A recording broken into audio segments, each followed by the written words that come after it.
Reach beyond your limits. May mga araw ba na parang, Lord, hanggang dito na lang yata ako?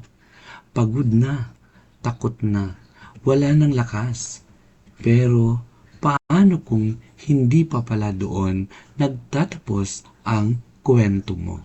Sabi sa Efeso Kapitulo 3, versikulo 20, sabi dito, sa Kanya na makakagawa ng higit pa kaysa maaari nating hilingin at isipin sa pamamagitan ng Kanyang kapangyarihang kumikilos sa atin.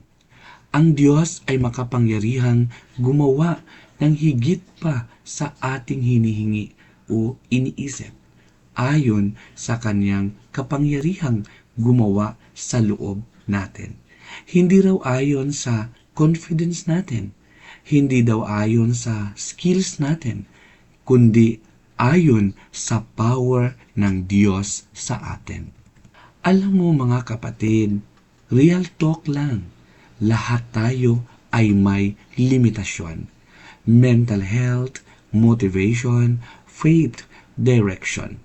Minsan, kahit prayer, parang hirap nang lumabas. Pero alam mo ba, doon mismo sa limitasyon natin, madalas gumalaw ang Diyos. Si Pablo, nasa kulungan, walang freedom, walang control. Pero doon pa niya isinulat, God can do immeasurably more. Ibig sabihin, kahit feeling mo stuck ka, hindi stuck ang Diyos. Parang rubber band ang buhay. Hindi siya nagiging useful kung hindi na-stretch. Yes, uncomfortable. Yes, minsan masakit. Pero doon nagkakaroon ng purpose. Baka yung stretching na pinagdadaanan mo ngayon, hindi para sirain ka, kundi para ihanda ka. Tanong ko lang sa iyo, kapatid, ano yung hinihingi ng Diyos sa iyo ngayon na parang, Lord, di ko kaya to? Mag-forgive ulit? Mag-serve ulit? O magtiwala ulit kahit na-disappoint ka? Here's the truth.